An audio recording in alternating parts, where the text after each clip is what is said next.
नमस्कार प्रिय दर्शकों, एक बार फिर आपका स्वागत है हमारे YouTube channel Kittu web TV में। प्रिय दर्शकों, आज फिर एक नया वीडियो, एक नई कहानी लेकर हम हाजिर हुए हैं। प्रिय दर्शकों, आज की जो कहानी है बड़ी ही मोटिवेशनल और ज्ञानवर्धक है। तोता ने मैना को बताया राजकुमारी और लकड़हारे के विवाह की अजीब शर्तें। दर्शकों, अगर आप हमारे चैनल पर पहली बार आए हैं तो चैनल को सब्सक्राइब करें, बेल आइकन को ऑन करें ताकि हर आने वाले वीडियो का नोटिफिकेशन सबसे पहले आपको मिले। अच्छे कमेंट और वीडियो को लाइक करें। दर्शकों, तो चलिए शुरू करते हैं यह प्यारी सी कहानी। यह प्यारा सा वीडियो प्राचीन समय की बात है। चंद्रपुर गांव में एक लकड़हारा अपनी बीवी और अपने 3 बेटों के साथ रहता था। लकड़हारे के सबसे बड़े बेटे का नाम राघव, दूसरे बेटे का नाम चंद्र और सबसे छोटे बेटे का नाम भोला था। राघव और चंद्र शरीर से मजबूत और देखने में सुंदर थे, जिसके कारण उसके माता पिता उन्हें खूब प्यार करते थे। घर में उन्हीं के पसंद का खाना बनता, अच्छे कपड़े मिलते थे। माता पिता उनकी हर ख्वाहिश को पूरी करने की हर संभव कोशिश करते थे। वहीं दूसरी ओर लकड़हारे का सबसे छोटा बेटा भोला शरीर से दुबला पतला, कमजोर और सांवले रंग का साधारण सा लड़का था। माता पिता उन्हें जरा भी प्यार नहीं करते थे।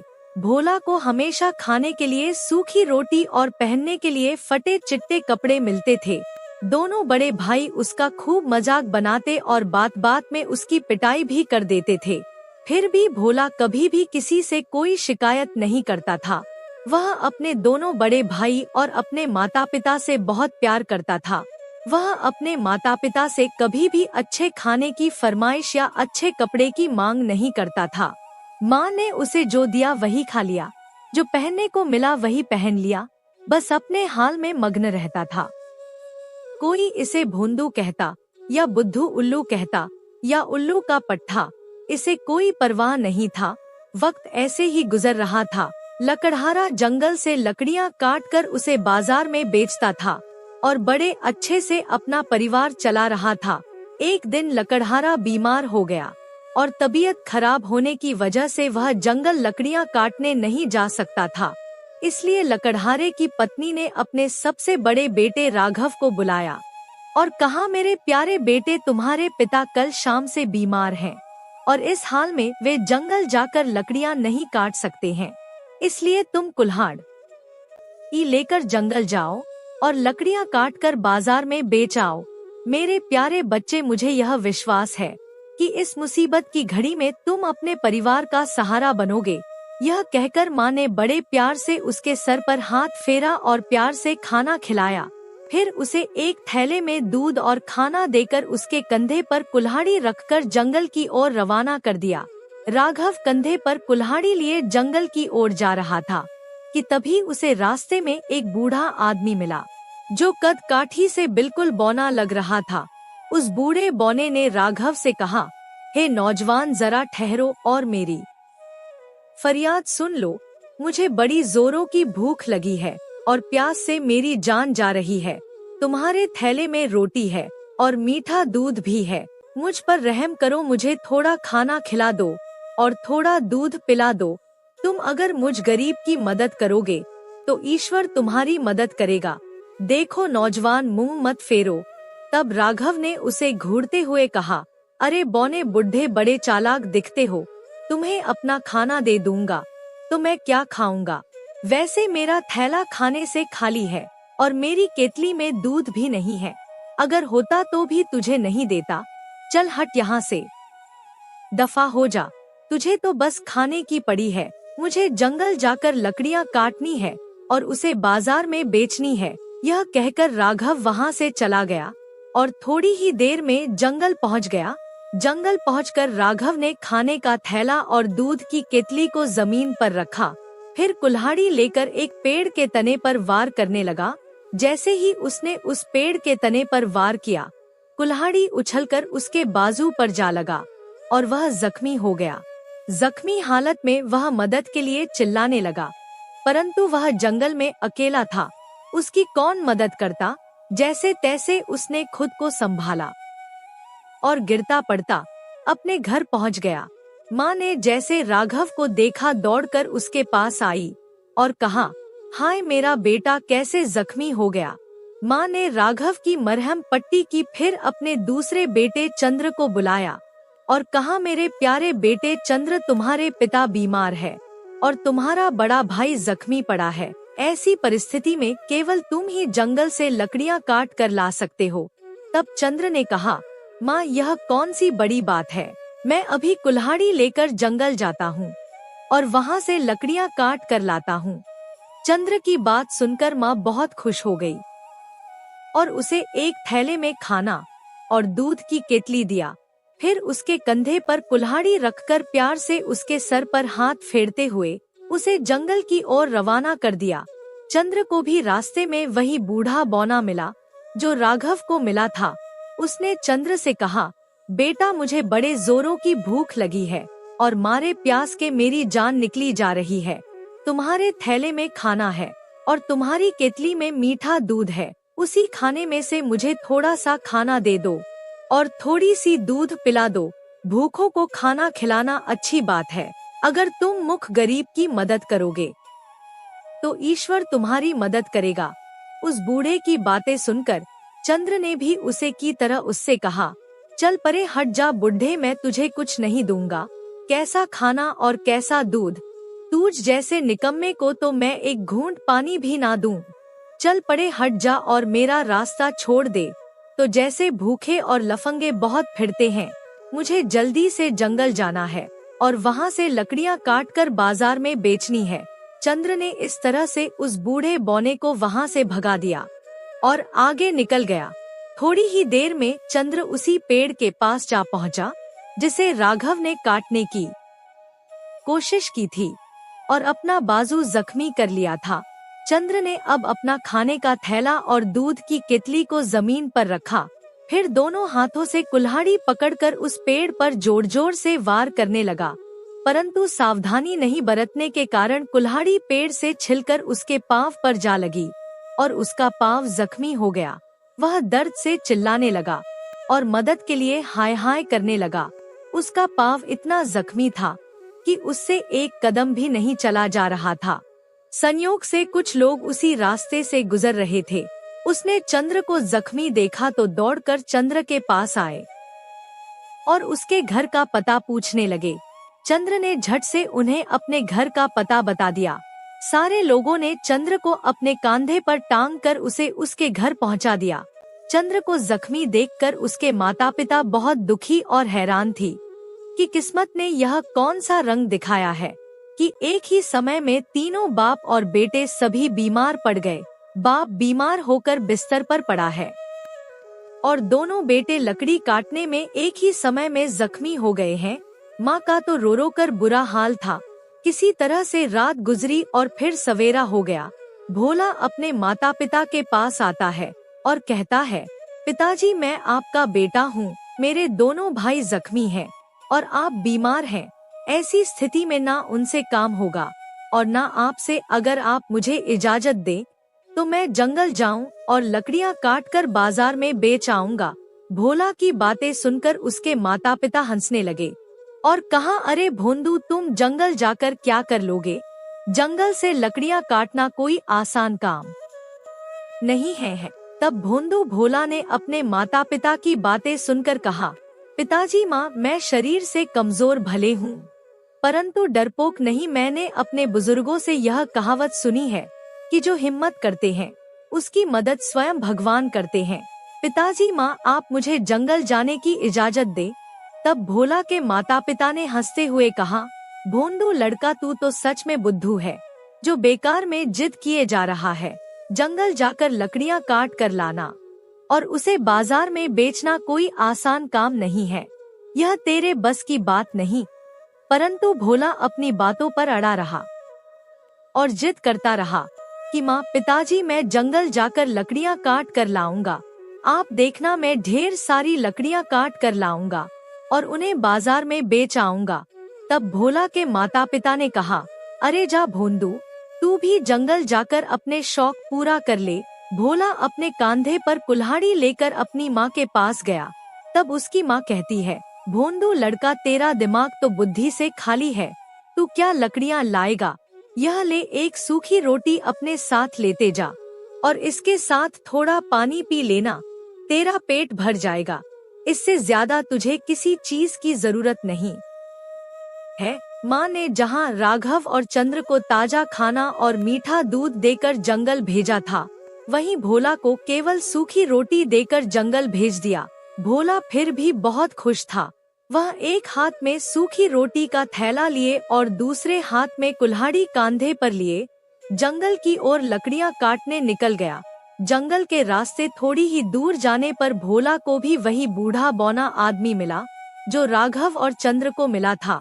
भोला को देखते ही उस बूढ़े बौने आदमी ने कहा, बेटा, मैं बड़े दिनों से भूखा हूँ, मुझे रोटी का एक टुकड़ा दे दो, ईश्वर तुम्हारा भला करेगा। उस बूढ़े बने को देखकर भोला ने कहा, बाबा जी, तुम तो सच में बहुत भूखे मालूम होते हो, परंतु मेरे पास कोई खाने की अच्छी चीज नहीं है। मेरे थैले में केवल एक सूखी रोटी है और केतली में पानी है, अगर तुम्हें पसंद हो तो शौक से खा सकते हो। यह कहकर भोला अपने थैले को खोलने लगा। जैसे ही उसका थैला खुला तो यह देखकर हैरान रह गया। उसके थैले में सूखी रोटी की जगह पकवान थे और ढेर सारी मिठाइयाँ थी। भोला ने झट से अपनी केतली का ढक्कन खोला तो उसने देखा कि पानी की जगह दूध था। भोला ने हैरान होकर कहा, हे भगवान, मैं कोई सपना तो नहीं देख रहा। मेरी सूखी रोटी पकवान बन गए और मेरे केतली का पानी दूध बन गया।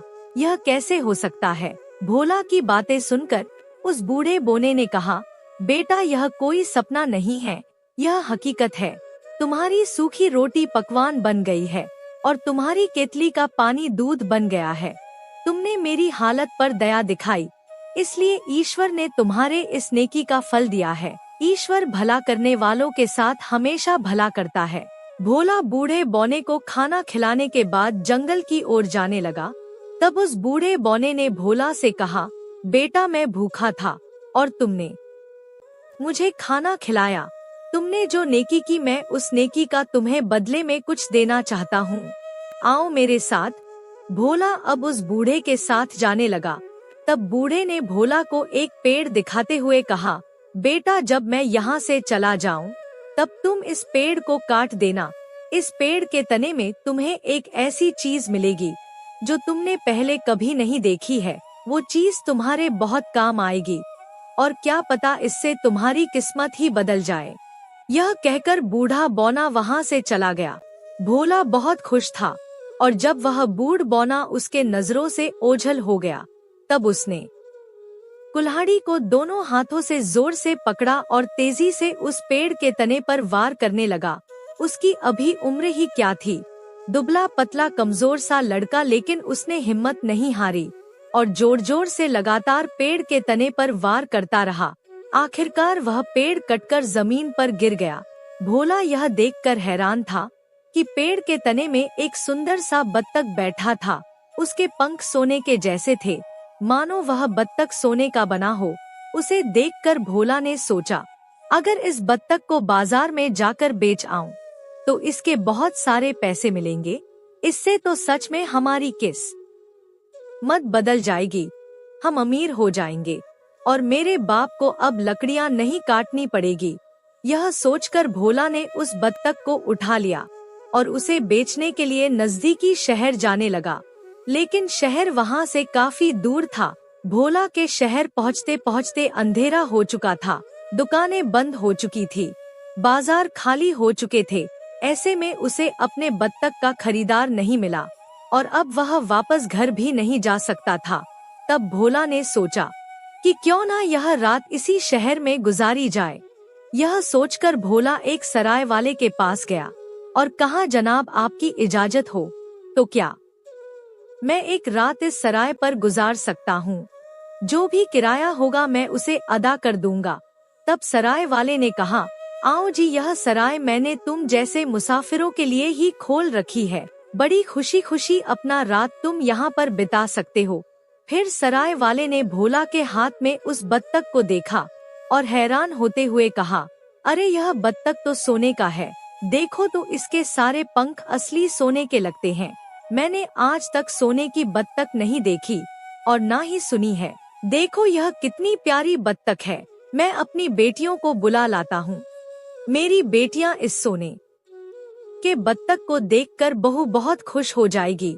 सराय वाले की 3 बेटियां थी, सुशीला, चंपा और किशोरी। सराय वाले ने अपनी तीनों बेटियों को झट से बुला लाया और बत्तख की ओर इशारा करते हुए कहा, देखो यह कितनी अनोखी बत्तख है, बिल्कुल सोने की है। सराय वाले की तीनों बेटियां उस बत्तख को देखकर बड़ी खुश थी और हैरान भी उस सोने की बत्तख को देखकर।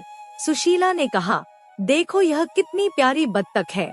फिर चंपा ने कहा, देखो तो इसके पंख बिल्कुल सोने के हैं।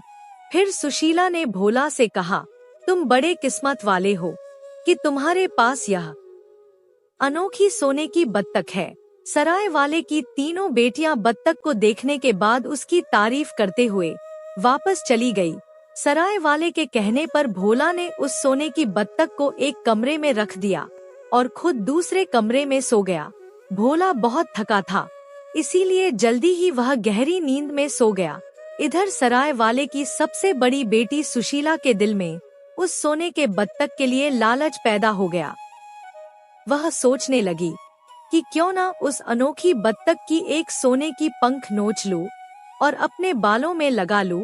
एक पंख नोच लेने से किसी को क्या पता चलेगा। यह सोचकर सुशीला ने एक मोमबत्ती जलाई और चुपके से उस बत्तख के कमरे में घुस गई। जैसे ही सुशीला ने उस बत्तख के पर नोचने के लिए उसे हाथ लगाया, वैसे ही उसका हाथ उस बत्तख में चिपक गया, मानो 2 कागज गोंद से आपस में चिपक गए हों।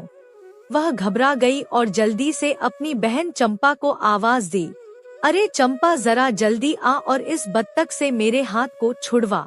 सुशीला की आवाज सुनकर चंपा अपने कमरे से दौड़ी आई और उसने देखा कि सुशीला के हाथ बत्तख से चिपके हुए हैं। तब उसने पूछा, अरे सुशीला, यह क्या हो गया? तब सुशीला ने कहा, देख क्या रही हो? चंपा, जल्दी से मेरे हाथ इस बत्तख से छुड़ा। चंपा ने जैसे ही सुशीला के हाथ बत्तख से छुड़ाने के लिए अपने हाथ बत्तख की ओर बढ़ाया, उसके भी हाथ बत्तख से चिपक गए। अब दोनों बहनें सुशीला और चंपा के हाथ बत्तख से चिपके हुए थे। दोनों घबराई और अपनी छोटी बहन को आवाज लगाई, अरे किशोरी, जल्दी से आ और हम दोनों के हाथ इस बत्तख से छुड़ा। अपनी दोनों बड़ी बहनों की आवाज सुनकर किशोरी अपने कमरे से दौड़ी आई और बत्तख से चिपके हुए सुशीला चंपा के हाथ को पकड़कर खींचने के लिए जैसे ही किशोरी ने अपने हाथ बत्तख की ओर बढ़ाया, किशोरी के भी हाथ बत्तख से चिपक गए। अब तीनों बहनों सुशीला, चंपा और किशोरी के हाथ बत्तख से चिपके हुए थे।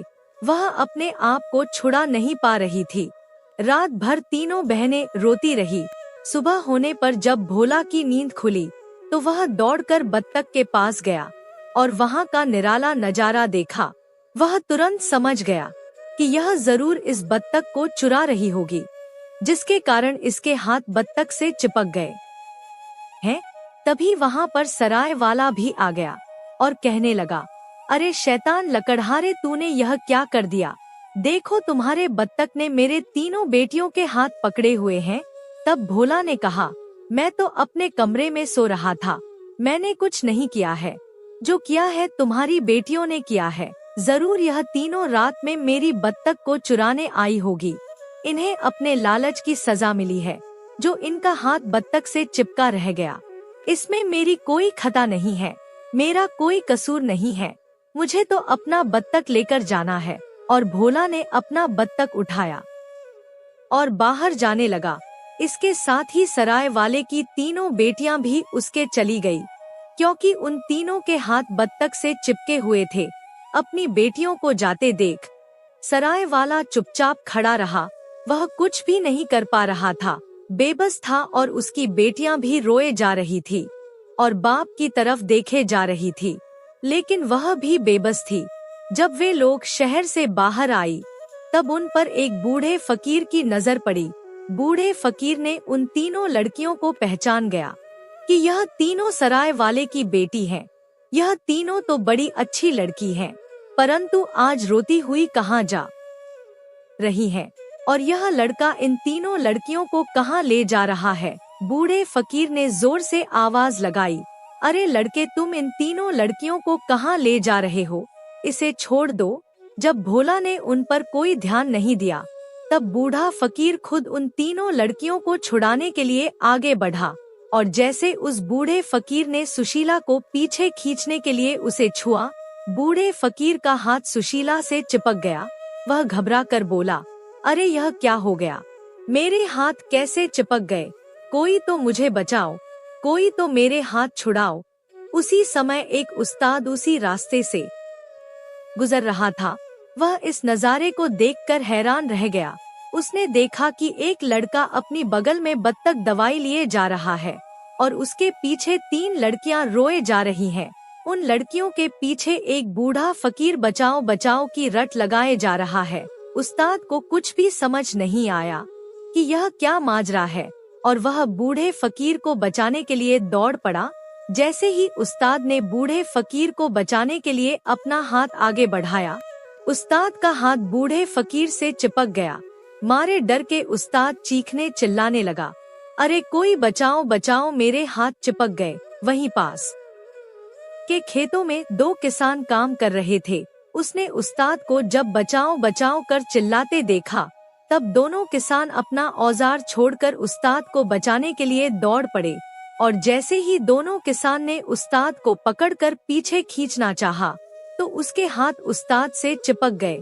दोनों किसान बहुत छटपटाते और अपना हाथ छुड़ाने का बहुत कोशिश किया, परंतु वे दोनों अपना हाथ नहीं छुड़ा पाए। फिर बेबस होकर पीछे पीछे चलने लगे। अब आगे आगे भोला बगल में बत्तख दबाए चले जा रहा था और उसके पीछे 7 आदमी थे। 3 सराय वाले की लड़कियां, एक बूढ़ा जोगी, एक उस्ताद और 2 किसान। बत्तख ने इन सभी को जकड़ रखा था। वे सभी बेबस होकर भोला के पीछे पीछे चलते रहे। वे सारा दिन इसी तरह से चलते रहे। शाम होने के करीब वे एक शहर जा पहुँचे। जैसे ही वे शहर पहुँचे, उन्हें देखने के लिए लोगों की भीड़ लग गई। लोग छतों से, घरों की खिड़कियों से उन्हें देखे जा रहे थे। ऐसा तमाशा किसी ने पहले नहीं देखा था। शहर में दाखिल होने के बाद सुशीला ने रोते हुए भोला से कहा, तुम कब तक इस तरह से चलते रहोगे? हम लोग अब थक गए हैं। शाम भी हो गई है। अब आगे जाने की बजाय यहीं पर ठहर जाओ। तब भोला उन सभी को लेकर एक सराय वाले के पास गया और कहा, हम मुसाफिर हैं, क्या हम लोग इस सराय में रात भर रुक सकते हैं? तब सराय वाले ने कहा, भाई, हमने यह सराय तुम जैसे मुसाफिरों के लिए ही खोला है। तुम आराम से यहाँ रात बिता सकते हो। तुम्हें खाना भी मिलेगा और यहाँ बिस्तर भी। सराय वाले की बातें सुनकर भोला सभी को लेकर सराय के अंदर चले गया और इसी तरह से आगे पीछे कर बैठ गए। इन्हें देखकर सराय वाला हैरान होकर कहने लगा, तुम्हारा यह काफिला बहुत अनोखा है। ऐसा मालूम होता है तुम अपनी किस्मत आजमाने और राजकुमारी को हंसाने की कोशिश करने यहाँ आए हो। तब सराय वाले की बातें सुनकर भोला ने कहा, राजकुमारी को हंसाने, इसका क्या मतलब है? मैं समझा नहीं, थोड़ा साफ साफ बताओ। तब सराय वाले ने हंसते हुए कहा, यह बहुत ही दिलचस्प किस्सा है। हमारे राजा की एक बेटी है। वह हमेशा उदास और गमगीन रहती है। उसे जब भी देखो वह परेशान, खोई खोई सी और घबराई हुई लगती है। कितने भी मजेदार किस्सा या कहानी सुना दो, वह फिर भी खुश नहीं होती है। उसे हंसाने के लिए लाखों कोशिश किए गए, परंतु वह नहीं हंसी। राज वैद्य और हकीम का कहना है कि अगर राजकुमारी का यही हाल रहा तो वह धीरे धीरे बीमार हो जाएगी और एक दिन उसकी जान चली जाएगी। अब राजा ने परेशान होकर यह ऐलान किया है कि जो शख्स राजकुमारी को हंसा देगा, राजा उसी के साथ राजकुमारी का विवाह कर देगा। राजा के इस ऐलान के बाद बहुत से लोग अपनी किस्मत आजमाने आ चुके हैं, परंतु कोई भी शख्स राजकुमारी को हंसाने में अब तक कामयाब नहीं हो सका है। अब सराय वाले ने भोला को एक कमरे में ठहराया और बत्तख से चिपके हुए लोगों को दूसरे कमरे में ठहराया। भोला रात रात भर बिस्तर पर लेटे सराय वाले की बातों पर गौर करता रहा। वह सोच रहा था कि क्यों ना महल जाकर अपनी किस्मत आजमाई जाए। मेरे साथ एक अनोखा काफिला है, हो सकता है राजकुमारी को इसे देखकर हंसी आ जाए और मेरा काम बन जाए। अगर राजकुमारी को हंसी आ गई तो मेरी शादी राजकुमारी से हो जाएगी। भोला रात भर इसी ख्यालों में खोया रहा और सुबह उठकर वह बहुत खुश था। उसने अपने बत्तख को बगल में दबाया और राजमहल की ओर चल पड़ा। सातों आदमी बत्तख से चिपके हुए उसके पीछे पीछे चलने लगे। जैसे ही वह महल के दरवाजे पर पहुंचा तो दरबान ने कहा, भाई मुझे समझ में आ गया कि तुम यहाँ क्यों आए हो। तुम्हारा यह नजारा बड़ा ही अनोखा है। जो भी देखेगा वह हंस हंस कर लौट पोट हो जाएगा। मैं तुम्हें राजा के पास ले चलता हूँ। मुझे यकीन है तुम्हें देखकर राजा बहुत खुश हो जाएंगे। राजा ने जब उस लड़के के बारे में सुना तब आदेश दिया कि तुरंत उस लड़के को दरबार में हाजिर किया जाए। भोला अपने साथियों के साथ राज दरबार पहुंच गया और राजा के पास जाकर कहा, महाराज मैं आपका ऐलान सुनकर अपनी किस्मत आजमाने आया हूँ। अगर आपकी इजाजत हो तो मैं अपने हुनर से राजकुमारी को हंसाने की कोशिश करता हूँ।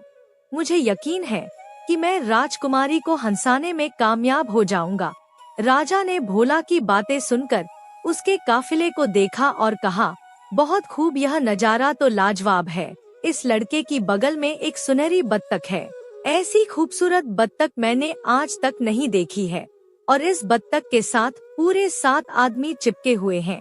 यह तो हंसी नहीं ठाके लगाने वाली बात है। इसे देखकर राजकुमारी क्यों नहीं खुश होगी। राजा ने तुरंत राजकुमारी को दरबार में बुलाने का आदेश दिया। राजकुमारी को दरबार में लाया गया। राजकुमारी बिल्कुल शांत और उदास दरबार में आई, परंतु जैसे ही उसने सुनहरी बत्तख को देखा और एक के बाद एक 7 आदमी को पीछे चिपके हुए देखा तो वह ठहाके लगाकर हंस पड़ी। वह हंसते हंसते लौट पोट हो गई और राजकुमारी को हंसते देखकर सभी दरबार के लोग भी हंसने लगे। राजकुमारी इस तरह से बेतहाशा हंसने लगी जैसे उसे हंसी का दौरा पड़ गया हो। राजकुमारी को हंसता देख राजा बहुत खुश हो गया और इसके साथ ही बत्तख से चिपके हुए सभी लोग एक एक कर आजाद हो गए। तब भोला ने उस सुनहरी बत्तख को सुशीला को दे दिया और कहा, अब यह तुम्हारी बत्तख है, तुम इसे अपने घर ले जा सकती हो। बूढ़े फकीर उस्ताद और 2 किसान आजाद होने के बाद अपने अपने घर चले गए। सराय वाले की बेटी बहुत खुश थी कि अब यह सुनहरी बत्तख उसकी है। भोला दरबार में खड़ा रहा। वह राजा की शर्त पूरी कर चुका था और अब इंतजार कर रहा था कि राजा अपने ऐलान के मुताबिक राजकुमारी से उसका विवाह कर दे। परंतु शर्त पूरी हो जाने के बाद राजा की नियत बदल गई और वह सोचने लगा कि इसने राजकुमारी को हंसाया, यह सब तो ठीक है, परंतु एक मामूली से लड़के के साथ अपनी राजकुमारी का विवाह कर दूं, यह कैसे संभव है। राजा किसी भी सूरत में उस मामूली लड़के को अपना दामाद बनाने को तैयार नहीं था। अब राजा ने एक तरकीब सोची जिससे राजकुमारी का विवाह उस लड़के से ना हो सके। इधर भोला राजकुमारी से अपने विवाह का ऐलान सुनने के लिए बेकरार था। भोला अब और इंतजार नहीं कर सका और उसने राजा से कहा, महाराज मैंने आपकी शर्त पूरी कर दी है और अब ऐलान के मुताबिक आप राजकुमारी का विवाह मेरे साथ कर दें। तब राजा ने भोला से कहा, अरे तुम अभी हमारी राजकुमारी के लायक नहीं हो, पहले तुम हमारी राजकुमारी के लायक बनो, फिर आकर मुझसे बात करना। तब भोला ने बड़े अदब से राजा से पूछा, महाराज आप मुझसे क्या चाहते हैं। तब राजा ने कहा, तुम एक ऐसा आदमी ढूंढ कर लाओ जो 100 मन दूध एक साथ पी जाए। राजा की बात सुनकर भोला हैरान और परेशान था कि अब मैं क्या करूं, ऐसा आदमी कहां से ढूंढो। और यह सोचते सोचते भोला वहीं जंगल जा पहुंचा जहां उसे बूढ़ा बौना मिला था, जिसके बताए पेड़ काटने पर उसे सुनहरी बत्तख मिली थी। भोला ने सोचा कि क्यों ना मैं फिर उसी आदमी के पास जाऊं, शायद वह मुझे कोई रास्ता बता सकते हैं। अब भोला उसी पेड़ के पास जा पहुंचा जहां उसे सुनहरी बत्तख मिली थी। उसने देखा वहाँ एक बौना सा आदमी बैठा रो रहा है। भोला उसे रोते हुए देखकर बड़ा दुखी हुआ और पास जाकर पूछा, भाई तुम्हें क्या तकलीफ है और तुम क्यों रो रहे हो? उस बौने ने भोला से कहा, तुम मुझे बड़े नेक आदमी लगते हो, इसलिए मैं तुम्हें बता रहा हूँ। मुझे बहुत प्यास लगी है, मैंने एक मटका भर पानी पी लिया है, फिर भी मेरी प्यास नहीं बुझती है। अगर मुझे 100 मन दूध मिल जाता तो मेरी प्यास बुझ जाती, परंतु इतना दूध कहाँ से आएगा? कौन मुझे इतना दूध पिलाए? यह सुनकर भोला बहुत खुश हो गया और उसने उस बौने आदमी से कहा, भाई मैं तुम्हारी प्यास बुझा सकता हूँ, तुम जितना चाहो उतना दूध पी सकते हो, तुम मेरे साथ चलो। भोला उस बौने को लेकर राज दरबार आ गया और राजा से कहा, महाराज इस आदमी को आप जितना दूध पिला लो, इसकी प्यास नहीं बुझेगी। राजा ने हैरान होकर बौने को देखा और कहा, इसका कद तो इतना छोटा सा है, यह 100 मन दूध कैसे पी पाएगा? तब भोला ने कहा, महाराज आप इसकी कद काठी पर ना जाएं, आप इन्हें दूध मुहैया कराएं। राजा के आदेश पर तब बौने के लिए दूध का इंतजाम किया गया और अब राजा ने बौने को इशारा किया, चलो सारा दूध पी जाओ। बौना बाल्टी भर दूध पीना शुरू कर दिया। थोड़ी ही देर में उसने सारी दूध की बाल्टियां खाली कर दी। दरबार के सभी लोग और राजा हैरत में थे कि इतना छोटा सा बौना आदमी 1 मन दूध कैसे पी सकता है। अब भोला ने उस बौने आदमी का धन्यवाद किया और उसे दरबार से विदा किया। फिर राजा के पास जाकर कहा, महाराज मैंने आपकी शर्त पूरी कर दी है, आप राजकुमारी का विवाह मेरे साथ कर दें। भोला की बातें सुनकर राजा ने कहा, अरे यह तो बड़ा आसान काम था, तुम कोई मुश्किल काम करके मुझे दिखाओ, तब मैं अपनी बेटी का विवाह तुम्हारे साथ कर दूंगा। यह कहकर राजा सोचने लगा कि लड़के को ऐसा कौन सा काम बताऊं जो यह कभी ना कर पाए और अपना सूरत कभी ना दिखा सके। बहुत देर सोचने के बाद राजा ने कहा, सुनो लड़के, तुम एक ऐसे शख्स को ढूंढ कर लाओ जो रोटियों के पहाड़ को खा जाए, तभी मैं समझूंगा कि तुम राजकुमारी के लायक हो। अगर तुम ऐसा शख्स नहीं ढूंढ पाए तो फिर कभी मुझे अपना शक्ल नहीं दिखाना। यह कहकर राजा ने चैन की सांस ली कि चलो सर पर से बला टली और अब यह लड़का यहाँ कभी नहीं आएगा। अब भोला फिर से परेशान था कि ऐसा शख्स कहाँ मिलेगा जो रोटियों का पहाड़ खा जाए। काफी देर सोचने के बाद भोला वही जंगल चला गया जहाँ उसे बूढ़ा बौना मिला था।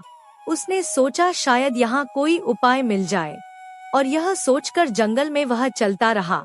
थोड़ी दूर चलने पर उसे एक बौना मिला जो शक्ल से ही भूखा लग रहा था। अपनी भूख को कम करने के लिए उस बौने ने पेड़ के पत्ते को अपने पेट पर बांधा हुआ था। उसे देखकर भोला ने कहा, भाई क्या बात है, तुम इस पेड़ के पत्ते को अपने पेट पर क्यों बांधे हुए हो? तब उस बौने ने भोला से कहा, क्या बताऊं, भूख से मेरी जान निकली जा रही है। मैंने इस जंगल के सारे फल फूल खा लिए परंतु मेरा पेट नहीं भरा। 100-200 मन खाना मिल जाता तब जाकर मेरा पेट भरता, परंतु इतना खाना कहाँ मिलेगा? कौन मुझे इतना खाना देगा? तब भोला ने बने से कहा, भाई तुम मेरे साथ चलो।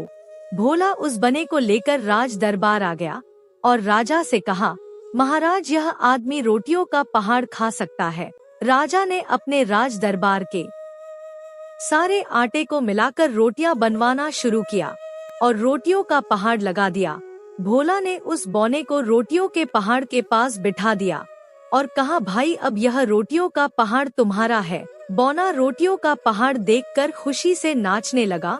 रोटियां खाते खाते बौने को सुबह से शाम हो गई और रात होते होते बौने ने रोटियों का पूरा पहाड़ चट कर दिया। राज दरबार के सभी लोग, राजा और राजकुमारी सभी उस बौने को देखकर हैरान थे। सारी रोटियां खाने के बाद उस बौने ने राज दरबारियों से कहा, और भी रोटियां हैं तो ले आओ मेरे पेट में, अभी थोड़ी जगह बाकी है। अब भोला उस बौने के पास जाकर कहा, भाई तुम्हारा बहुत बहुत शुक्रिया, तुम जैसा बहादुर इंसान तो शायद ही दुनिया में होगा। तुम्हारी वजह से मैं राजा की शर्त को पूरी कर सका हूँ। यह कहकर भोला उस बौने को राज दरबार से विदा कर देता है और फिर राजा से कहता है, महाराज मैंने आपकी शर्त पूरी कर दी है, अब अपने वादे के मुताबिक राजकुमारी का मेरे साथ विवाह कर दें। तब राजा ने कहा, बड़े जल्दबाजी एक काम और करनी है। तब भोला ने कहा, महाराज अब और कौन सा काम करना है। तब राजा ने कहा कि मेरी इच्छा है कि मेरे पास एक ऐसा जहाज हो जो पानी और जमीन दोनों पर चलता हो। अगर ऐसा जहाज तुम मुझे लाकर दोगे तो मैं मान जाऊंगा कि तुम राजकुमारी के लायक हो। जब तक तुम्हें ऐसा जहाज नहीं मिल जाता है तब तक तुम मुझे अपनी शक्ल नहीं दिखाना। राजा का आज्ञा पाकर भोला वहाँ से चल पड़ा। राजकुमारी अपने पिता की सारी बातें सुन रही थी। उसने राजा के पास आकर कहा, पिताजी आपने यह अच्छा नहीं किया। किसी इंसान से अगर वादा करो तो उसे पूरा करना चाहिए।